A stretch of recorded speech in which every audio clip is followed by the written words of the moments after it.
emerging issue has been called to order. Ash should call the roll. We're going to start with the subcommittee. We'll call the roll when we get a quorum. Today we're hearing 3 bills.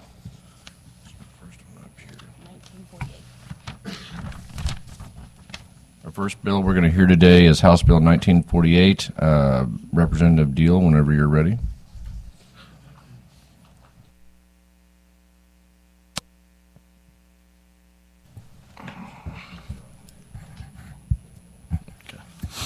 Morning, Mr. Chair, members of the committee, Diehl, State Rep for District 125, Bates, Vernon, Cedar County, here to present House Bills 1948, which encompasses 2066, 1721, and 2276. The vast majority of this bill is focused around catalytic converters. It does a lot of work on provisions for the sale, more specified informations, licensing requirements, stricter penalties, seller affidavit forms. Moving from catalytic converters, this bill also encompasses self-storage facilities. This bill in here states that they can now advertise in any commercially reasonable manner, not presumably newspapers, but also online applications. Moving on from there, this bill also has a provision for Sunday sales, carried by Representative Lovasco. It clarifies in here what can be sold on Sundays, but excludes auto dealers.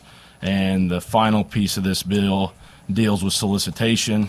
And the solicitation piece basically states that if it is a solicitation, it has to say that, and it also has to state on there that it's not a bill. There's various representatives that were involved in this process, encompasses a lot of moving parts, but I think I kind of touched on all the highlights and what the majority of this bill does. Thank you. We do have a quorum. Ashley, would you call the roll, please? Senators Brown, Here. Moon, here. Gannon, here. Koenig, here. McCreary, here. Razor, Shore.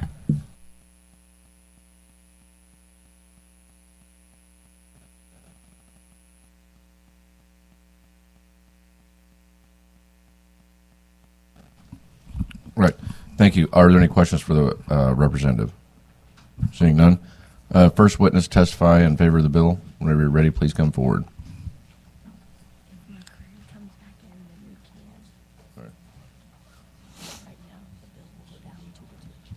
Well, it will.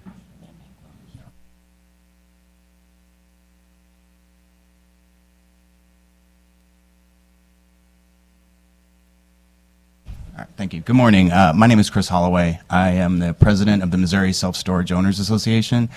I come here again to enthusiastically support this bill. I've given a lot of creative language on why we do. So this time I think I just want to walk away saying all this does is give owners agency to advertise where it's relevant to their region so that we can get a fair sale. That's it. Any questions? Any questions for the witness? Seeing none, thank you for your testimony. Are there any other witnesses testify in favor of the bill? Thank you.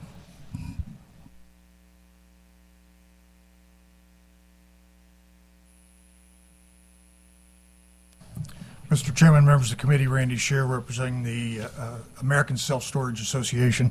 Again, this is a bill that's passed out of this committee. I'm speaking only on the 1948 original portions, which are sections 415.415 dealing with the commercially acceptable methods to advertise. Just very quickly, I know you've already heard this and passed it out, but the experience that most of these storage managers are facing is that with newspaper advertising, we're getting virtually no buyers, no bidders on those, and they're using online auctions. And these companies that are doing the auctions online have thousands of people that are signed up to bid, and that's the way it works. The average loss is on these sales without the advertising and the auctioneer company is about $150 to $160 loss per unit sale. So this brings us into the 21st century of using online auctions and having just an unlimited number of bidders, whereas on newspaper advertising, we have people telling us they're lucky to get 1, 2, or 3 people to come to those auctions. So I think it's also important to point out that I think comments you may have heard in the past deal with public notice. It's important to note that rental agreement requires the leasee to, or the leaseor, I should say, to name a family member for contact. So, and we also have found that in most cases, these storage unit facilities are not putting the names in those, they're not required to, nor do they put the names in of the lessors for personal reasons. Thank you. I'm going to pause 1 minute. We're going to do are there any questions for this witness? No. Well, we got a quorum. We got a, what couple bills go on? It's going to go into, I make a motion to move in executive session. I have a second. I have a second. We're in executive session.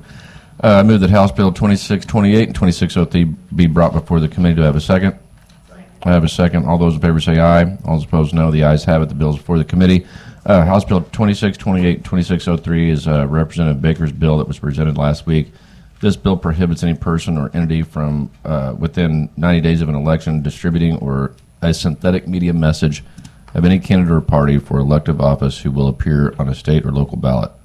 I have a committee substitute which has been distributed ending in .04C. The committee substitute changes the time period from 90 days to 18 weeks and includes some changes to ensure the creator of the content is liable and not the software used to create the deceptive deepfake. So I now move for the adoption of the committee substitute. Do I have a second? I have a second. Is there any discussion? Senator McCreary. Thank you. I'm going to be supporting this bill. I have some comparable legislation that if this makes it to the floor, I'm going to have a discussion with all of you about folding some other things in, because I think there's some things we could be doing to make sure that voters know if they're looking at something that's artificially manipulated as well. So it's some best practice stuff that came from NCSL. So, but that's for down the road. Thanks. Any other discussion? All those in favor of adopting the committee substitute say aye. Opposed, no. The ayes have it. The substitute is adopted. I now move that House Bill 2628, 2603, as amended by the committee substitute, be voted out. Do pass. Do I have a second? I have a second. Any discussion? Seeing none, I shall call the roll to vote House Bill 2628, 2603 out of committee. Do pass. Senators Brown. Aye. Moon. Gannon. Koenig. McCreary. Razor. Shore. By your vote of 5-0, the motion carries. I now move that House Bill 2065 be brought before the committee. Do I have a second? I have a second. All those in favor say aye. Opposed, no. The ayes have it. The bill is before the committee. I move that House Bill 2065 be voted out of committee. Do pass. Do I have a second? I have a second.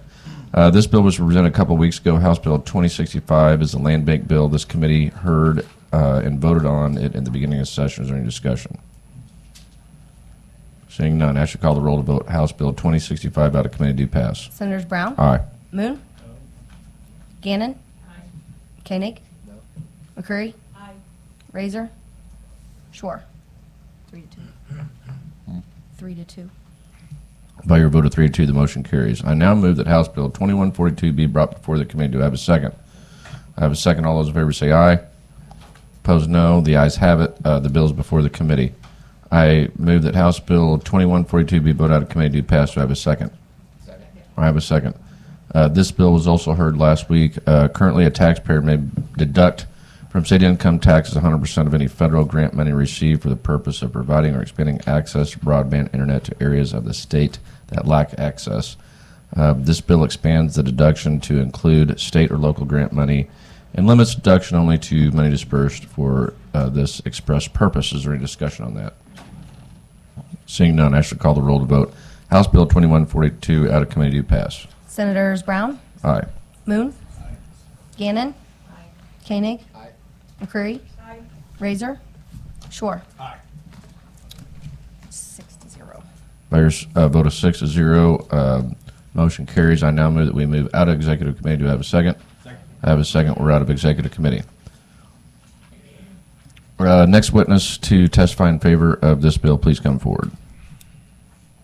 Are there any witnesses testify in opposition to? I'll remind you, too, to leave a witness form if you haven't, so your testimony can go into public record. Thank you, Mr. Chairman, members of the committee. My name is Trent Ford. I'm a registered lobbyist for the Institute for Scrap Recycling Industries, here to oppose this bill. As we see it, we see the metal dealers having a different set of rules than salvage yards, dismantlers, used car parts dealers, because in Chapter 407, we're given all that enhanced record keeping and purchase restrictions on the metals we can buy, but they are not. So we simply think this is an unfair bill. We have the idea that we can make this so much simpler and just say, hey, detached catalytic converters should be illegal to sell unless you have a business-to-business agreement, a written contract with those people who sell it.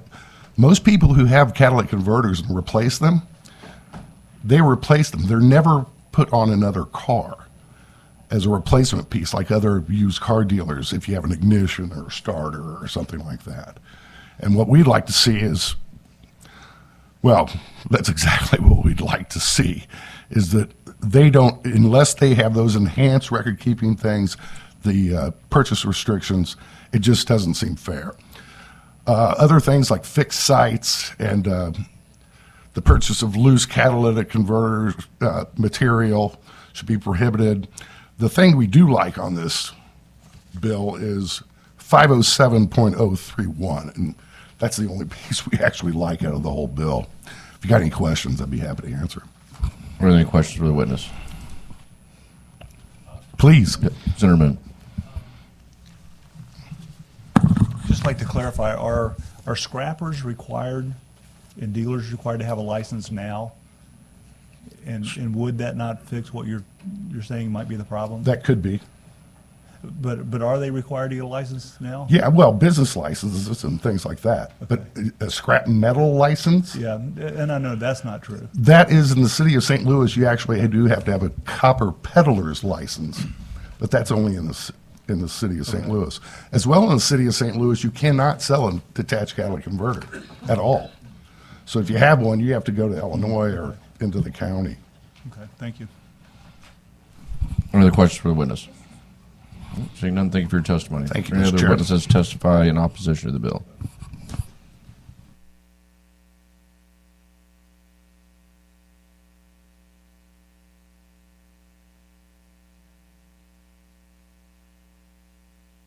Thank you. Mr. Chairman, members of the committee, my name is Doug Cruz. I represent the Missouri Press Association on this bill.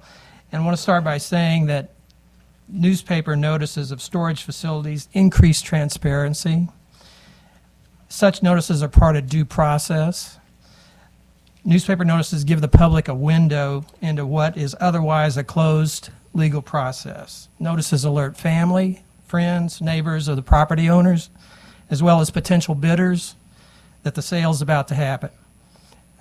Leaving this advertising up to the self-storage industry could shroud the process. Only a small circle of insiders and speculators will be aware of the sale, and simply placing the notice on the internet is not a way to alert interested people. Missouri Press has a website, mopublicnotices.com.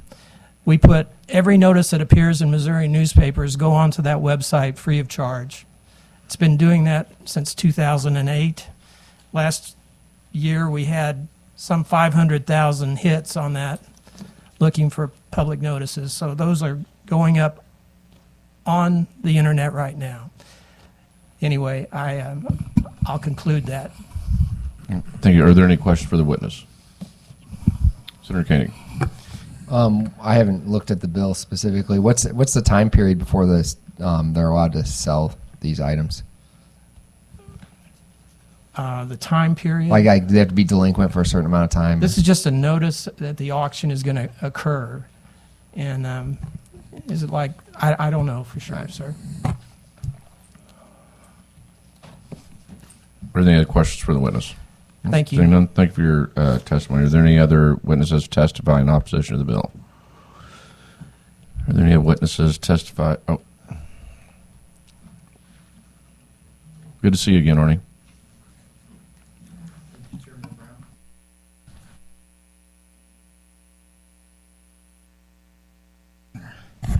Good morning. morning, members of the committee. My name is Arnie C. A.C. Dinoff, State Public Advocate. And the previous speaker basically took a lot of my thunder. I believe in transparency and I believe in openness. We're talking about people who may have a hard time in life. They may have lost their home. They may have lost their apartment. And so they have their final possessions at a storage facility. This gives them the final opportunity to know that their items may be sold. So there may be family photographs, there may be family heirlooms that are important to those families and that individual. For those reasons, I cannot support HB1948, HB2066, HB1721, and HB2276. I believe in giving people the most opportunity and the most possibility of being notified of due process and knowing that their possessions may be sold at auction. So they have that opportunity to either bring their bill due or can be at the auction to make sure that their personal property, which may be the last things that they have in life, aren't sold from underneath their feet. And so I believe that we need to stand up for consumers and Missourians, and then we need to leave the storage law alone as it is right now. Thank you very much, Mr. Chairman. Thank you for your testimony. The question for the witness, Senator Moon. Not a question for the witness necessarily, but just overall, my question before was not as concise as it could have been. Of course, dealers have to have licenses, and looks like 301.218 of the revised statutes of Missouri in Section 2 state that it looks like, unless I'm misreading it, a scrapper or anyone who wants to resell or rebuild or dismantle or crush them, these items would have to have a license. So it may already be covered. And I stand to be corrected, but just want to make that point. Any other questions for the witness? All right, seeing none, thank you for your testimony. Are there any witnesses testifying in opposition to this bill? All right, for informational purposes only. I think Representative Mayhew's here. That's got your catalytic converter stuff in there. I know you've worked on this a long time, so we're going to try to do what we can to expedite this thing. So, you have any other comments? All right. Next bill up is House Bill 2170. Representative Gregory, whenever you're ready.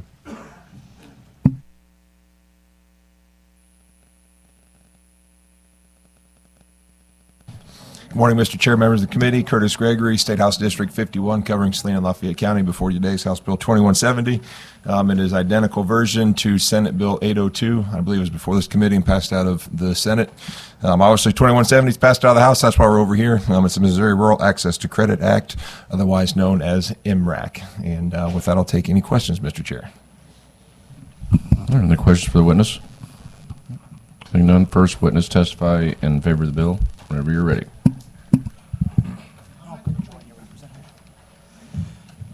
Thank you, Mr. Chair, not just for having me, but for being a longtime supporter of this bill and rural Missouri. My name is Alex Stepanek. I work for a company called Advantage Capital. We're a rural business investor based in St. Louis. And for about 30 years, we've been investing in small businesses in parts of the country where traditional capital either can't or won't go, and we've been doing that through programs like this bill right here in front of you. The very quick highlights on it: it's $106 million for rural Missouri small businesses. All of that money has to be invested within 3 years. It's got to stay invested for at least 6 years. And it has to, if that timeline is not met, we have to, the state is actually going to recapture the tax credits, so they're not out anything. If the small businesses don't create a better than one-to-one ROI, the fund managers like Advantage Capital and the dozens of us around the country, we pay a penalty back to the state to make the state whole, to help protect the state's downside. So this has worked in Ohio, Georgia, Utah since 2017, Pennsylvania since 2019, and Oklahoma since 2022. Ohio and Utah have renewed their programs since. Pennsylvania and Oklahoma are already looking at renewing theirs because they found it to be so successful and getting money into the hands of rural entrepreneurs. So I'd be happy to answer any questions. All right, thank you for your testimony. Are there any questions for the witness? All right, seeing none, are there any other witnesses testifying in favor of the bill?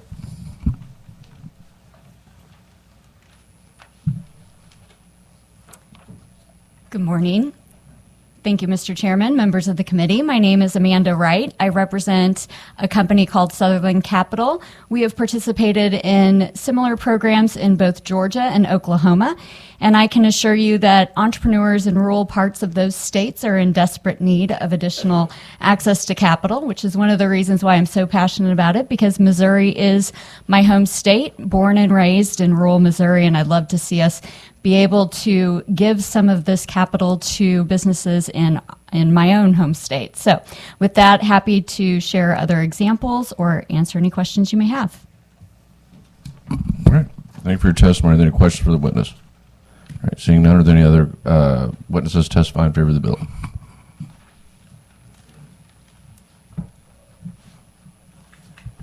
Mr. Chair, members of the committee, Heidi Geis-Bueller-Sutherland here on behalf of the Missouri Chamber of Commerce and Industry.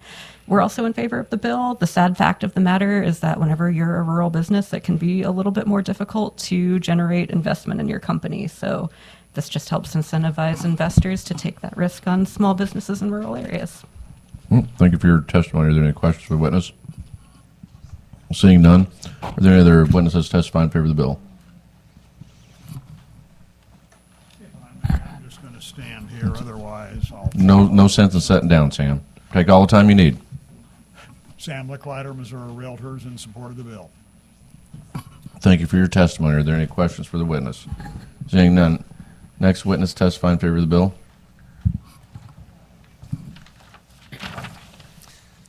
Good morning, Mr. Chairman. For the record, James Harris representing Enhanced Capital, here to go on the record in support. Happy to answer any questions. Any questions for the witness? Seeing none, is there any other witnesses testifying in favor of the bill?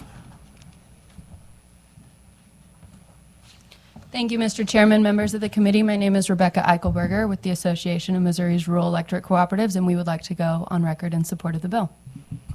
Thank you for your testimony. Are there any questions for the witness? Seeing none, are there any other witnesses testifying in favor of the bill? Are there any witnesses testifying in opposition to the bill?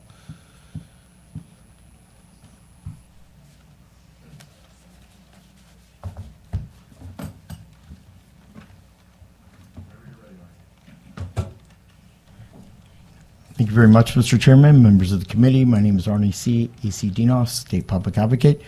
I testified against all these bills that were both in the House and the Senate. I believe in a free market. I believe that there should be no dispositions or special accommodations given to the rural community versus an open market type economy. I am a person of less state regulation.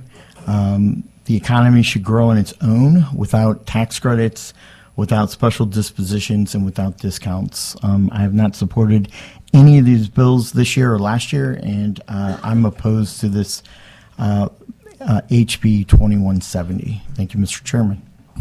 Thank you, Arnie. Are there any questions for the witness? Seeing none, are there any other witnesses testifying in opposition to the bill? Are there any witnesses testifying for informational purposes only? All right. Do you have any closing comments, Representative? No, just thank you for the committee. All right. Thank you for presenting the bill.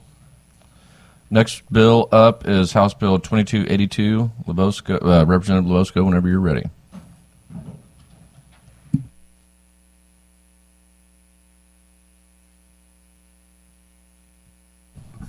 Thank you, Mr. Chair, members of the committee. I am Representative Tony Lovasco from House District 64, here to present House Bill 2282, the Building Permit Reform Act.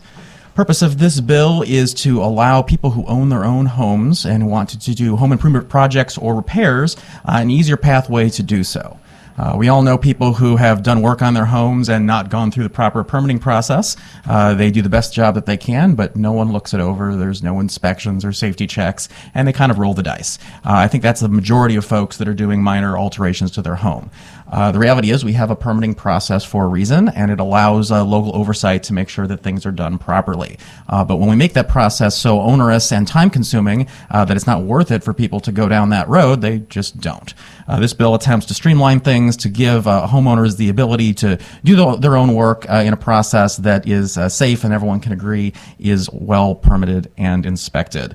It does a variety of things. It says that your local jurisdiction cannot subject you to an examination or a licensing exam before you can pull your permit. I think the point of the inspection process is that we have professionals that are looking over the work before it is connected and brought up operational to make sure that it is safe and according to the proper building codes. And if we trust that process, there is no need to subject a homeowner to an onerous exam before they can even start that process.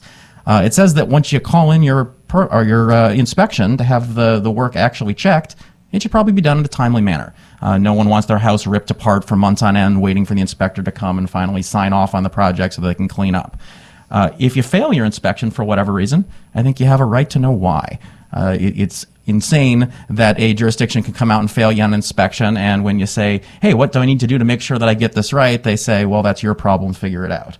And then you got to call them back time and time again and waste everyone's time trying to figure out what it was, in fact, that you need to do properly.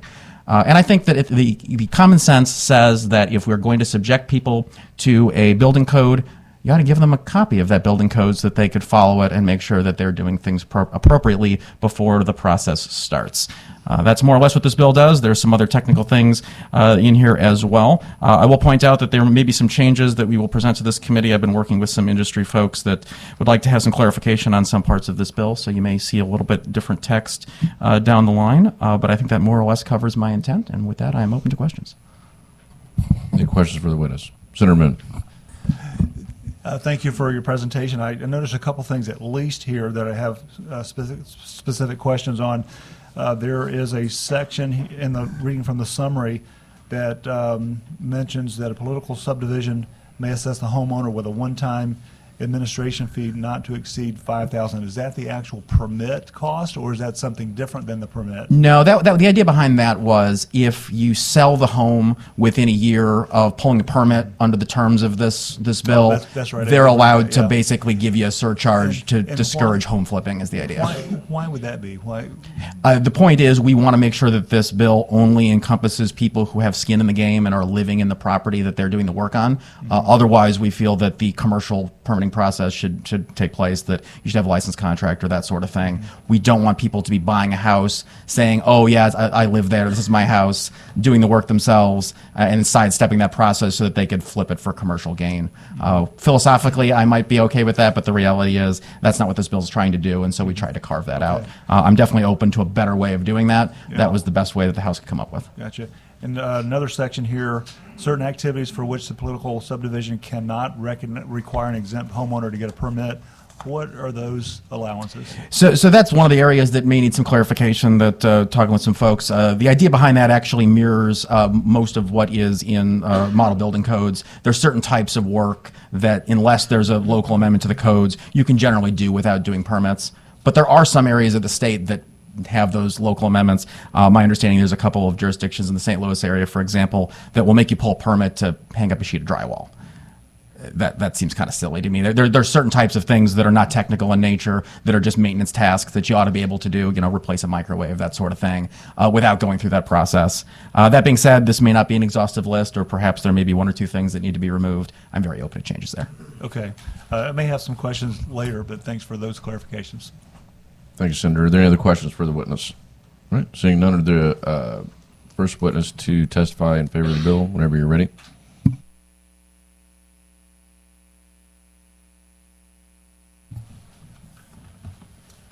Good morning again, Mr. Chairman. James Harris, representing the Opportunity Solution Project, here to testify in support of House Bill 2282.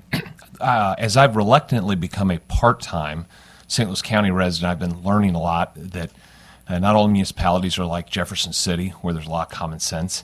Some municipalities in St. Louis County are great and awesome, but as you get into some of the smaller municipalities, villages, they don't really have in-house building staff. Inspector might be a police chief, or might have 3 or 4 towns that he or she is an inspector for. And so that's kind of I think the need of this bill is, for people that are waiting on someone. Some municipalities, it's easy to access what are the building codes and requirements. Others, it's not, and this would just help streamline that for homeowners when they're trying to make some improvements. With that, happy to answer any questions.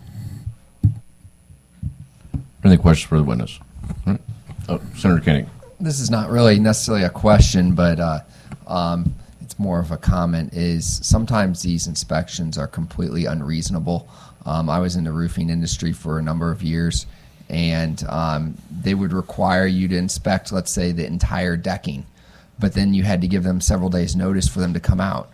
Well, if it's let's say, you know, it's a 75 square roof, you can't strip off the entire roof and then wait a couple of days because it could rain, and then now all of a sudden you could be sued by the homeowner because water's getting in their house or the building, you know, if it's a commercial building. So like there is problems with some of this permitting process by some of these municipalities. No, I think you're right, and I would add, you know, I almost have become a little jaded and wonder if some of this is a revenue opportunity for some of the municipalities. Yeah, and actually I had a situation during COVID where some cities, basically you paid them the money and they didn't really do the inspection. Or maybe it was, they thought it was too dangerous to get into the location to do the inspection because of heights or whatever. And so, you know, they just either took your word or they wanted you to go take pictures of it and bring it to them. Are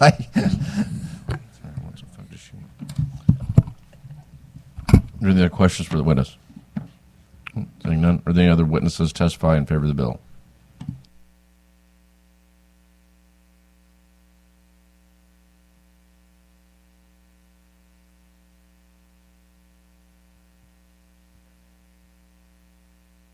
Mr. Chairman, committee members, Pat Kelly, Executive Director of Municipal League, Metro St. Louis, just like to go on record in support of House Bill 2282.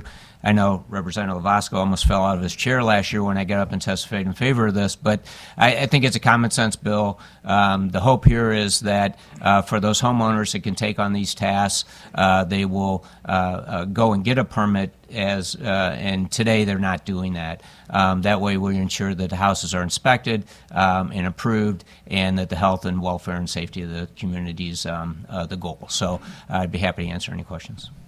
Thank you. Are there any questions for the witness? All right, seeing none, are there any other witnesses testifying in favor of the bill?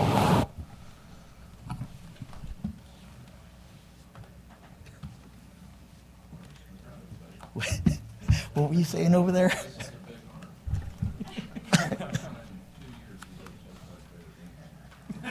I would beg to differ with you. I bet it's a little higher than that. Thank you very much, Mr. Chairman, members of the committee. My name is Arnie C. A.C. Dienoff, State Public Advocate, and I am an opponent of HB 2282. I testified on behalf of the Senate. There's a couple things that were added or perfected by the committee and on the House floor that I'm not really too keen about. Those being basically the permit fees are pretty exorbitant, and the $5,000 fee that Senator Moon brought up in the other testimony. I'd like to see an amendment to this bill that not only that this applies to electrical utilities, electrical appliances, but also gas appliances such as stoves, hot water tank heaters, HVAC. For example, in the city of O'Fallon, we used to be able to replace our own hot water tank heater and our own HVAC. In the last couple of years, the city of O'Fallon now requires government oversight and another permit fee and another cost to residents to replace simple items such as a hot water tank heater and an HVAC unit. I want less government intrusion, and I think a lot of these permitting processes should be held or done from the state aspect in terms of a standard procedure, because there's a lot of municipalities. We have over 1,800 cities, villages, and townships, and then we have over 2,200 special taxing districts throughout the state of Missouri. And so I don't like it where local government controls each and every one of our improvements as a homeowner or simple replacements. I think the people are smart. They know how to train them, teach themselves, and take the tests and exams to be certified. But also people realize they don't have that knack, and then they're going to have a contractor come in and do it if they can't handle it. This is a good common sense bill. I support it. I'd like to see some amendments, as I said, and I fully support HB 2282 with the amendments and taking or reducing the fees. Thank you for your testimony. Are there any questions for the witness? Seeing none, are there any other witnesses to testify in favor of the bill? Are there any witnesses to testify in opposition to the bill whenever you're ready?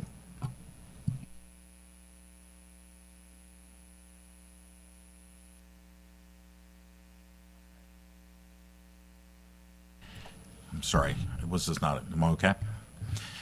The Plumbing Industry Council and the Sheet Metal and Air Conditioning National Association. So that's mechanical contractors of Kansas City, mechanical contractors of Eastern Missouri, plumbers and sheet metal workers.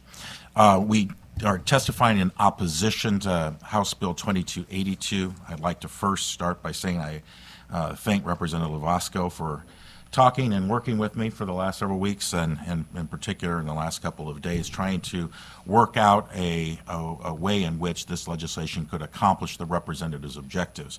As currently drafted, it's very problematic. It is intended to assist individual owner-occupied primary residents to do their own work. That's not what the legislation does. We're going to have to define and tighten not only the language relating to resident non-corporate owners, but also what political subdivisions authorities are. The representative actually, upon speaking with him earlier, would like to have code compliance.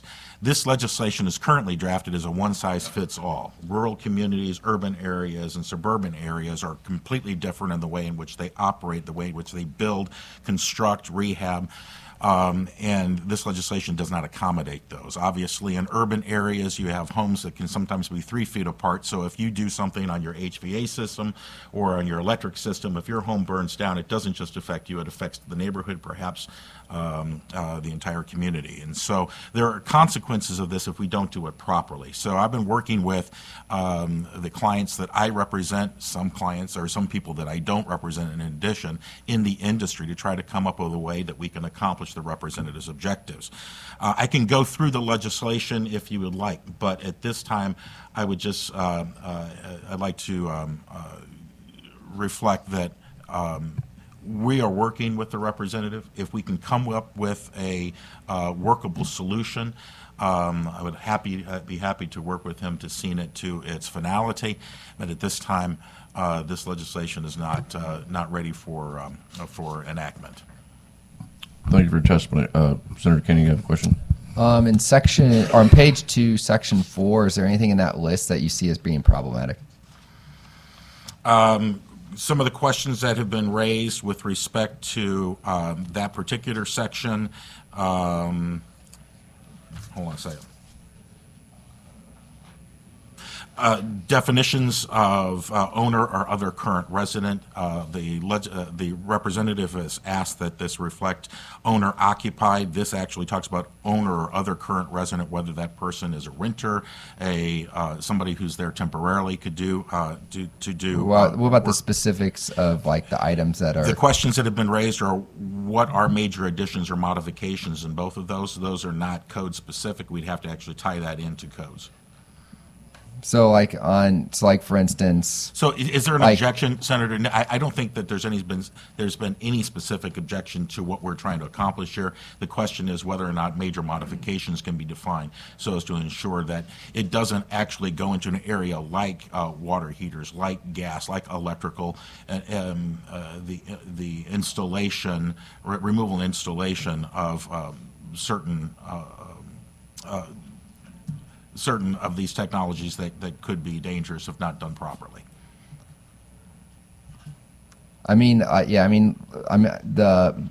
So in 4 it says no political subdivision shall require any permit license, the homeowner is exempt, and it has a list of different trades, replacing existing sink, faucet, dishwasher. Those are in that list right there, they're very specific, and I don't like installing drywall, plaster, right, and non-structural my interior answer, walls. Right, Senator, which is why my answer was that we don't have any objections. What we'd like to do is make sure. You're just worried about like Well, it does authorize, it actually specifies other major modifications, and what I'm saying is that without clarification of what those modifications might be. So the list itself is fine. It's just the opening do it. the door of right. unknown other things. That's correct. All right. But that's actually, Senator, that wasn't really the section that has been most problematic for us, All right. and Representative Lovasco. Well, I know. and Yeah, have I know. I was discussion. just wondering. So there's no with those list of items. There's not really a problem. Right, and in jurisdictions, there are certain jurisdictions that require you to pull a permit for specific installations. These are not generally those that are of most concern, and candidly, most homeowners don't do it anyway. They don't pull the permit. Right. They just replace this That's faucet exactly. if they want to do it. Exactly, which is kind of goes back to the point that if you are in a rural area, this is basically this is not applicable. But when you get into the urban and suburban areas, then it becomes much more important, particularly for the items that could have health consequences, public safety consequences. Any other questions for the witness? All right, seeing none. Are any other witnesses testify in opposition to the bill? For informational purposes only. Representative, do you have any closing comments? Appreciate the committee's time. Thank you. All right, thank you. With no other business coming before the committee, I have a second. We're adjourned.